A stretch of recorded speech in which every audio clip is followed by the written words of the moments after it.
Oi, gente. Bom, vim aqui para mais uma aula de Direito do Consumidor e hoje a gente vai dar seguimento, como a gente vem fazendo em todas as aulas, na análise de artigo por artigo lá do Código de Defesa do Consumidor. Bom, na última aula a gente falou sobre as sanções administrativas que estão previstas no artigo 55 até o artigo 60. E aí, eu quero relembrar com vocês que na última aula eu expliquei que algumas práticas de fornecedores podiam ensejar a punição administrativa, caso em que são aplicadas essas sanções que a gente trabalhou na aula passada, uma sanção de natureza civil, como por exemplo uma reparação a um consumidor que vai até a justiça com uma ação buscar realmente essa reparação de danos, e ainda pode ser que configure uma penalidade penal, se for o caso de ser tipificado um crime. Então, vamos começar a falar das infrações tipicamente penais. E a infração penal, ela nada mais é do que um crime. E se a gente tem o Código de Defesa do Consumidor tipificando alguns crimes, isso significa dizer que são crimes ligados às relações de consumo. E é isso que a gente já vem aqui começar a falar no artigo 61, quando ele diz que constituem crimes contra as relações de consumo previstas nesse código, sem prejuízo do disposto no Código Penal e leis especiais, as condutas tipificadas nos artigos seguintes. E aí, nos artigos seguintes, ele vai tipificar, vai explicar, vai determinar que condutas são essas. Bom, mas o que ele quer dizer com essa primeira frase do artigo 61? Ele quer dizer que ele, a partir do artigo seguinte, vai começar a descrever que condutas são essas, condutas essas que, se praticadas, ensejam sanções de natureza penal, portanto, crimes, mas ele vai dizer que não há prejuízo do disposto no Código Penal e outras leis específicas. Como vocês não são da área jurídica, é importante eu relembrar, ou talvez ensinar pela primeira vez, que o Código Penal é o nosso diploma geral sobre que tipifica a grande maior parte dos crimes, mas existem muitas outras leis que trazem a tipificação de outras condutas que configuram crime. Então, eu tenho crimes em várias legislações diversas, certo? Então, por exemplo, aqui no CDC, a gente tem crimes contra a relação de consumo, né? É até uma questão de pertinência temática que os crimes contra as relações de consumo estejam no Código de Defesa do Consumidor, para de uma maneira organizar esse tema. Mas eu também tenho outros crimes contra as relações de consumo que não estão no Código de Defesa do Consumidor e que estão, por exemplo, no Código Penal ou em outras leis. E é isso que ele quer dizer quando ele fala sem prejuízo do disposto no Código Penal. Então, a gente tem muitos crimes tipificados aqui no CDC, mas existem outros crimes contra a relação de consumo que não estão no CDC e que estão em outros artigos. Por exemplo, o artigo, eu separei aqui para vocês verem, o artigo 135A do Código Penal, ele vai falar sobre que é crime o condicionamento de atendimento médico-hospitalar emergencial a um pagamento. Então, por exemplo, ele vai falar o seguinte: exigir cheque calção, nota promissória ou qualquer garantia, bem como preenchimento prévio de formulários administrativos, como condição para o atendimento médico hospitalar emergencial. E aí ele vai determinar a pena, a detenção de 3 meses a 1 ano, mais uma multa. Bom, esse artigo está no Código Penal porque ele ofende também as questões de saúde. Então, o bem jurídico que ele afeta é também a saúde. Mas o serviço médico hospitalar, ele é um serviço que obedece ao Código de Defesa do Consumidor. Há uma relação de consumo, né, nos serviços prestados, serviços médico-hospitalares prestados. Então, o que quer dizer? Quando há um condicionamento desse que prejudica o consumidor, ele também é um crime contra as relações de consumo, que não está no CDC, mas que está no Código Penal, sendo, portanto, obviamente, outros crimes a serem considerados. Então, a gente tem, além desses crimes do Código de Defesa do Consumidor, a gente tem outros, tá?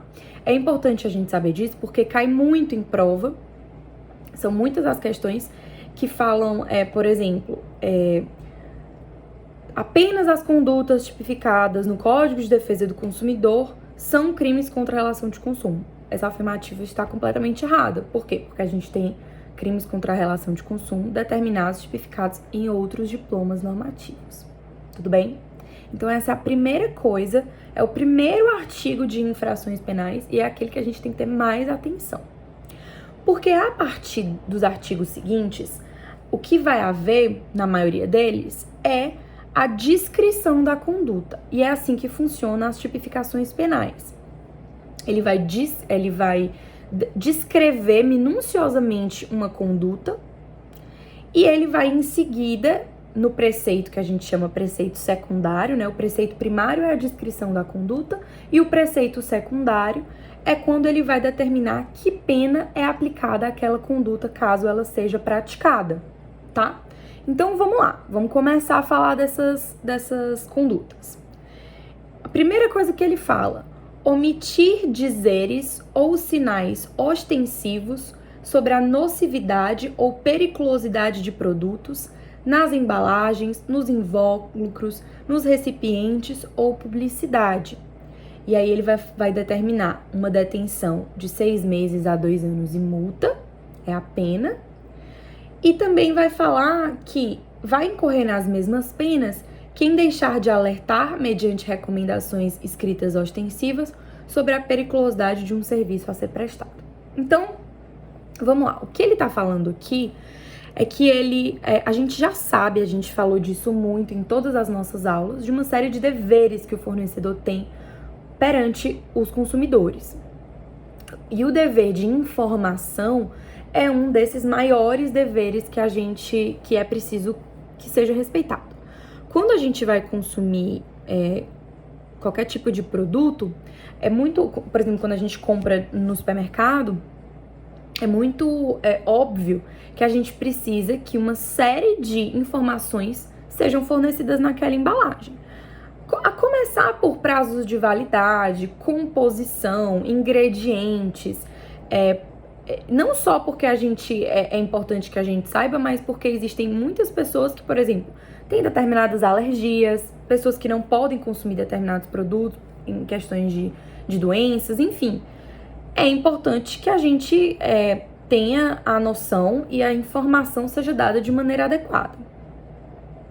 E além disso, existem produtos que são nocivos, produtos que são perigosos, produtos que precisam que esse alerta tome ainda mais, seja ainda mais ostensivo para que a gente tome ainda mais cuidado. Então, por exemplo, a gente tem sempre os avisos nos produtos que são inflamáveis ou naqueles brinquedos que contêm peças muito pequenas para crianças, né, com a possibilidade de que eles sejam engolidos, ou produtos que, por exemplo, que em contato com os olhos podem gerar algum tipo de dano. Enfim, a gente tem periculosidade em muitos produtos do nosso uso cotidiano. Eu não tô nem falando daqueles produtos, por exemplo, veneno para ratos, né? Produtos que são obviamente mais perigosos. Esses, obviamente, né, tem que ser também informados, mas mesmo os produtos do nosso dia a dia, que aparentemente não são perigosos, como um brinquedo, eles também precisam estar em informação de que contém peças muito pequenas, que podem ser engolidas pelas crianças, produtos que têm algum ingrediente que seja inflamável, enfim. Quando isso é omitido, né, quando o fornecedor não cumpre o seu dever de informação, essa conduta é tipificada. Omitir dizeres ou sinais ostensivos sobre nocividade ou periculosidade de produtos nas embalagens, recipientes, na publicidade. Então é importante da gente perceber, e aí eu reforço aquilo que eu comecei a falar, que vamos supor que você tenha tido um problema, você tenha tido uma lesão no seu olho por contato com um determinado produto que não estava tipificado na embalagem, né? Claro que a gente tem danos por mau uso do consumidor, não é disso que a gente está falando. A gente está falando de um dano que aconteceu porque havia omissão naquela embalagem. Então, aquela embalagem não forneceu os dados necessários para que eu tomasse essa precaução com um determinado produto. Bom, eu tendo um dano, por exemplo, grave de visão, eu posso recorrer à justiça contra esse fornecedor para pedir, por exemplo, indenização com custos médicos, uma indenização permanente, né, de natureza civil, que a gente chama, pelo dano que eu sofri. Além disso, ainda pode haver algum tipo de infração administrativa daquelas que a gente conversou na aula passada, considerando o poder público indo atrás desse fornecedor que vem praticando esse tipo de conduta omissiva de maneira generalizada e que, portanto, merece uma multa, uma cassação de um registro daquele produto, enfim, a depender da situação no caso concreto.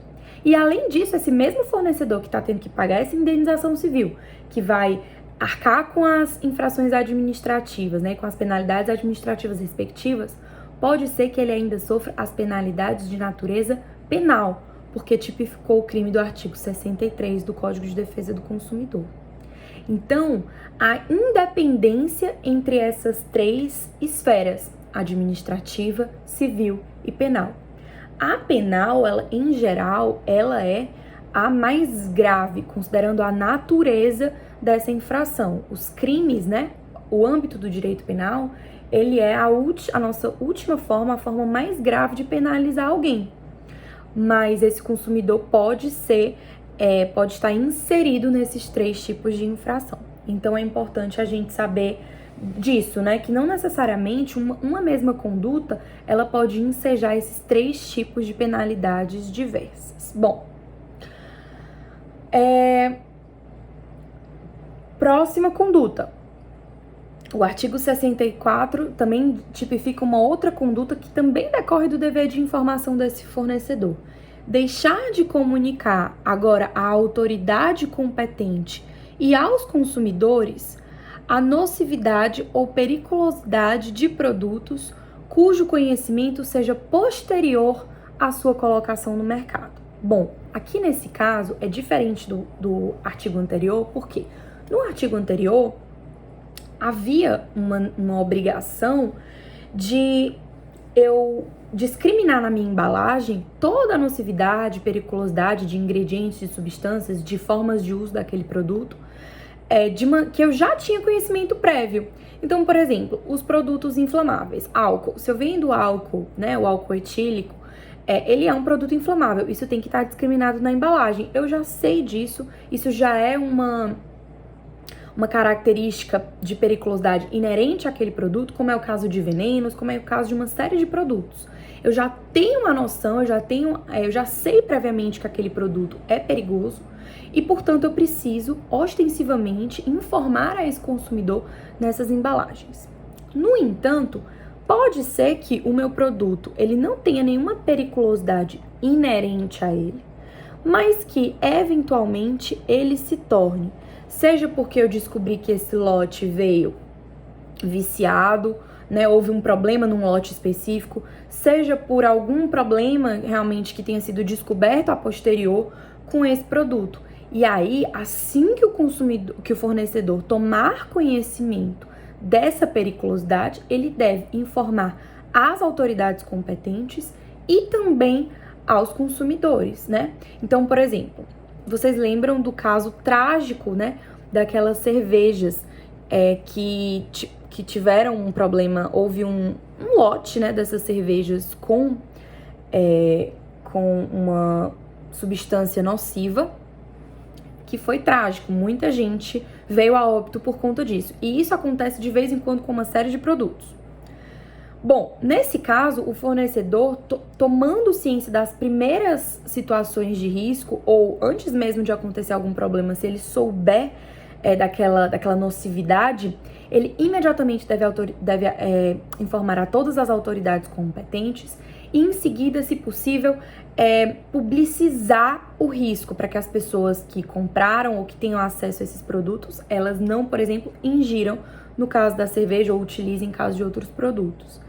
Então, o que acontece aqui é uma contenção mesmo de danos, né? Quanto antes ele puder informar e evitar e mitigar que outras pessoas sejam prejudicadas de maneira grave. Quando ele deixa de fazer isso, além de ser infração administrativa, além de eventualmente ele vir arcar com as penalidades civis, ele comete um crime das relações de consumo previstas aqui no CDC no artigo 64. Então, tudo que a gente tudo que envolve o Código de Defesa do Consumidor, a gente tem que pensar na mitigação de danos, porque a gente esse fornecedor com esse, por exemplo, com esse lote prejudicado, esse lote nocivo, ele pode vir a alcançar um grande número de consumidores que inclusive sai do controle dele, ele não sabe nem quem consumiu, quem comprou. E aí essa publicidade via televisiva, internet, das maneiras possíveis de serem feitas, elas são avisadas, né? Essa publicidade ela tem o condão de chegar a esse consumidor. Basicamente ele diz, consumidores que compraram lote tal da cerveja tal, ou consumidores que estão com o produto X, fiquem atentos, deixem de consumir, parecido com aquilo que acontece no recall dos produtos eletrônicos, né? Eu até contei em sala de aula que existiu uma geração de iPods que foram trocados. Eu ganhei um iPod novo. A Apple, ela fez o recall, né? Ela pediu para que todo mundo fosse a uma loja da Apple, entregasse os iPods dessa geração, dessa série específica, e a gente ganhou outro da geração atual. Isso já faz um tempo, né? Hoje em dia a gente nem compra mais iPod, mas na época ela fez um recall. Se eu não me engano, nesse específico era um problema de bateria, ela corria um risco de vazamento. Enfim, E aí eu soube disso através eu me lembro até que eu recebi mensagens no celular. Mas enfim, na internet, na televisão, esse fornecedor tem a obrigação de dar um jeito de publicizar e, além disso, obviamente, avisar as autoridades competentes que elas também tomarão as precauções devidas, né, as medidas necessárias, e também ajudarão a informar esses consumidores. Bom, isso então é um outro dever desse consumidor, que acaba se tornando uma conduta tipificada de maneira penal e, portanto, está sujeito à penalidade. E aqui no artigo 64 também é detenção. Bom, e aí ele vai dizer que também vai incorrer nessa pena desse artigo quem deixar de retirar do mercado imediatamente quando a autoridade determinar os produtos nocivos ou perigosos. Então, não basta que você avise que aquela cerveja veio nociva, né? Que ela é imprópria para consumo, mas você também precisa retirar das prateleiras o quanto antes, para que aquelas pessoas que estão vendendo, né? Lojas, mercados, farmácias, enfim, a depender de que tipo de produto seja ele, para que elas deixem de repassar aos consumidores nessa cadeia de consumo, né? Fornecedores que vão passar para o comércio, e esse comércio também precisa não vender, porque ele entra nessa cadeia de responsabilidade também, como a gente já viu, né? Bom, próximo artigo. Artigo 65, ele vai falar sobre a execução de serviço de alto grau de periculosidade, contrariando determinação de autoridade competente. A gente também está conversando aqui sobre esses deveres, de novo, sobre a nocividade e a periculosidade, naqueles casos em que elas são mais severas, mais graves e põem em risco os consumidores.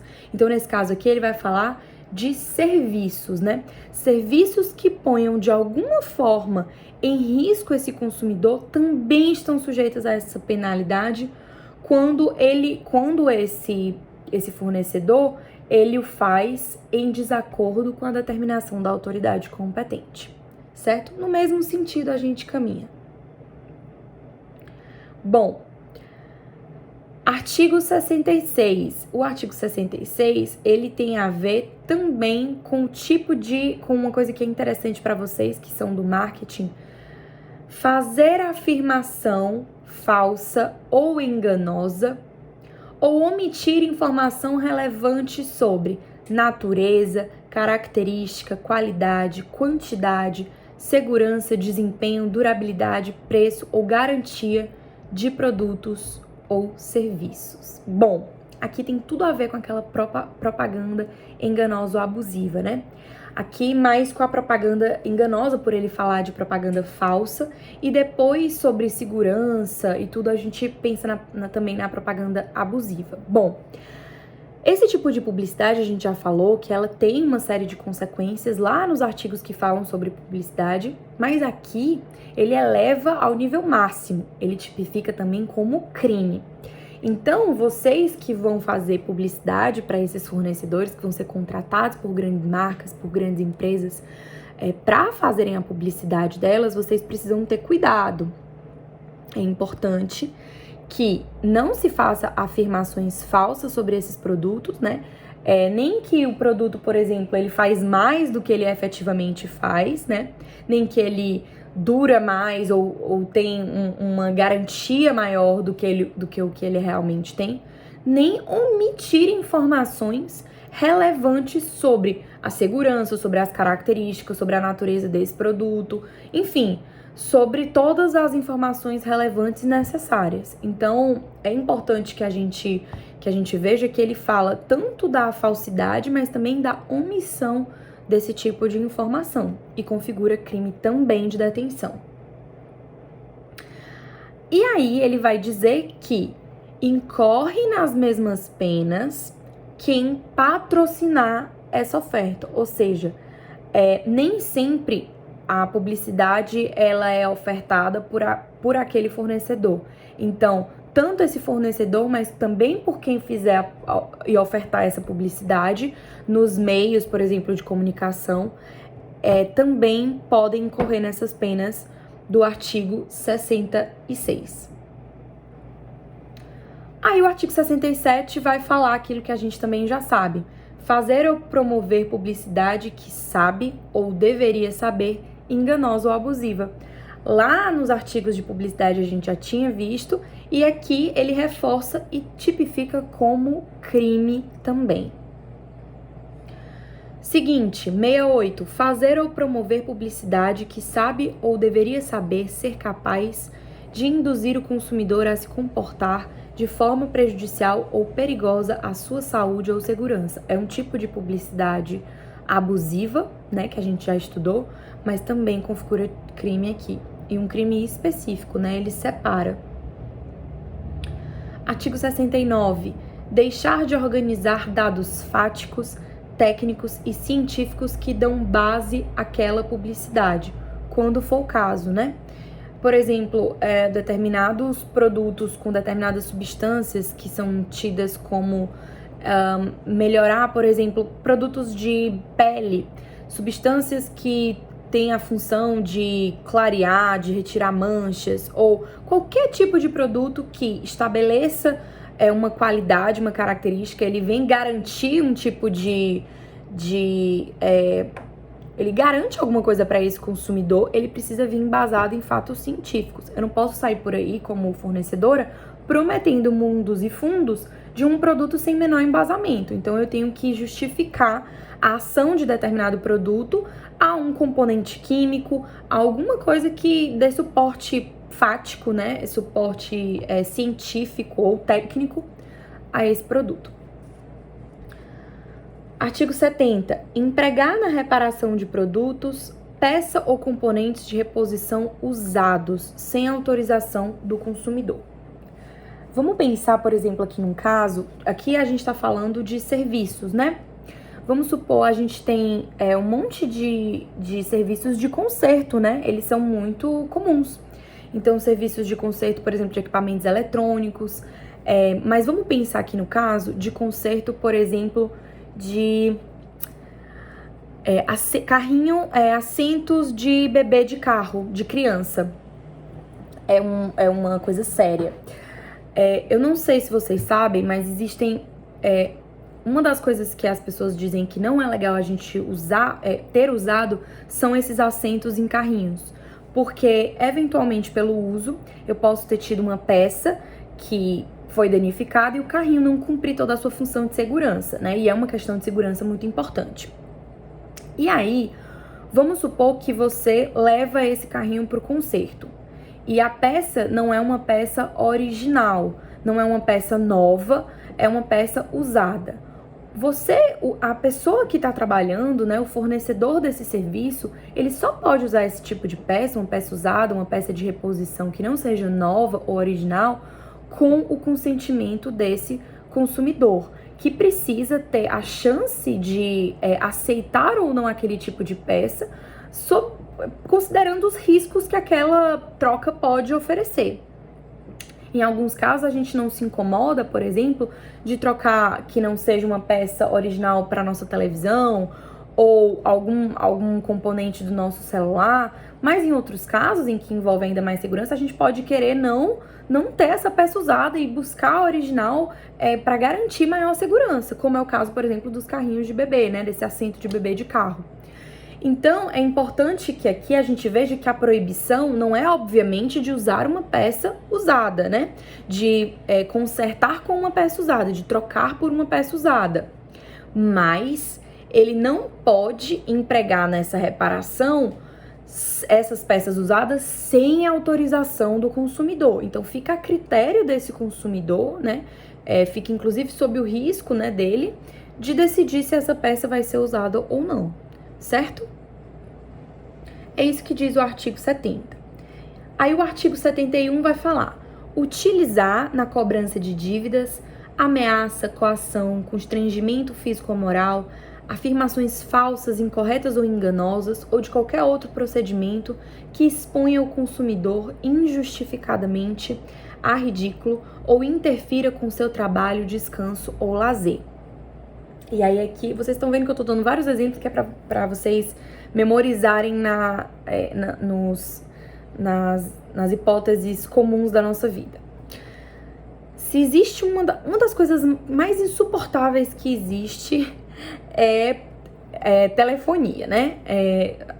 Lidar com as empresas de telefonia, eu particularmente tenho experiências, eu já contei em sala de aula, muito desgastantes e estressantes com essas empresas de telefonia, com várias delas.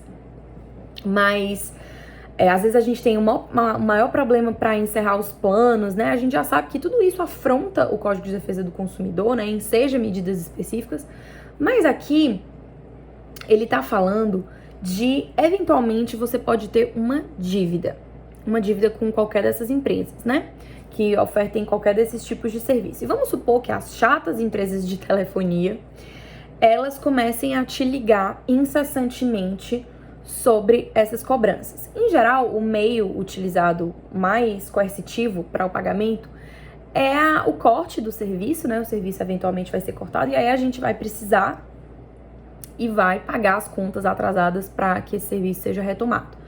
Mas vamos supor que a gente tenha uma empresa de telefonia que começa a ligar, vamos supor que a sua dívida se acumulou, ela é muito grande, e aí o consumidor fica recebendo ligações dessas empresas incessantemente. Ligações para o trabalho, ligações que exponham esse consumidor a uma sensação extremamente constrangedora e que afete realmente o dia a dia daquele consumidor, as relações daquele consumidor, né? No trabalho a gente, nem se fala. Todas essas práticas para essas cobranças de dívidas, elas são ilegais e tipificam crime.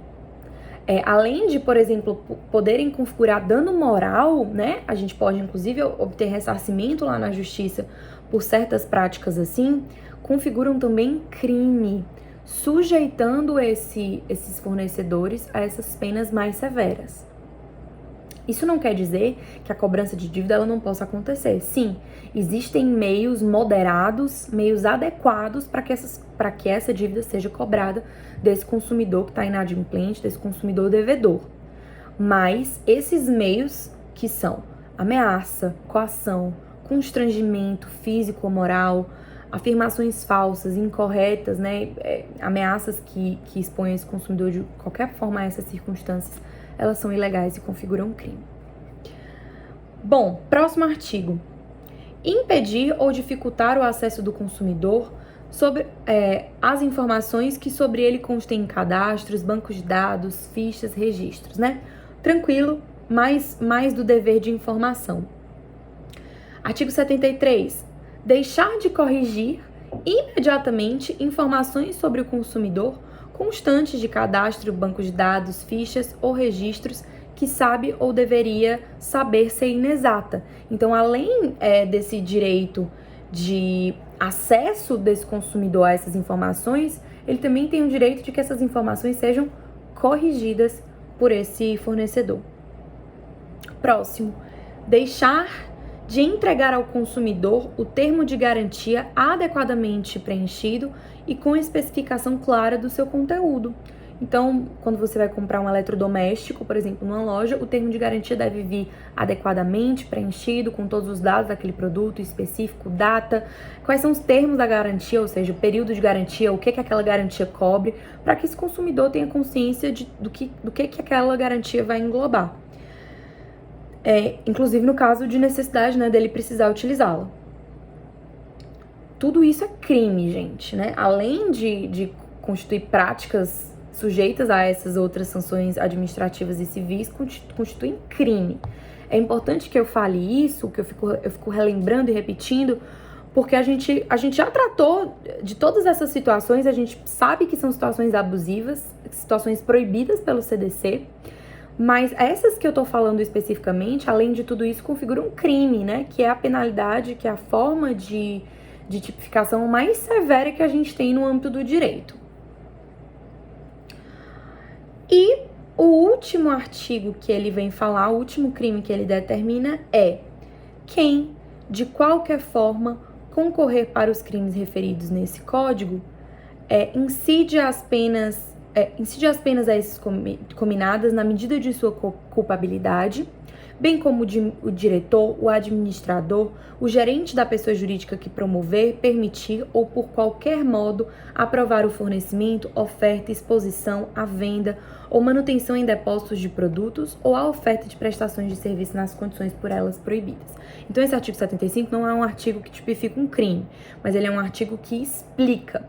Porque o que acontece? A maioria das penas que estão tipificadas nesses artigos, elas são penas de detenção e multa. Então, quem é que vai ser detido, né? Quem vai sofrer essa pena de detenção? E aí ele fala, as pessoas que forem responsáveis na medida de sua culpabilidade, bem como o diretor, o administrador, gerente da pessoa jurídica que promover tais condutas, né? Além também aqueles que aprovem o fornecimento, a oferta, exposição, venda ou manutenção desses produtos e serviços. Então, são essas as pessoas que vão ser responsabilizadas por essas condutas.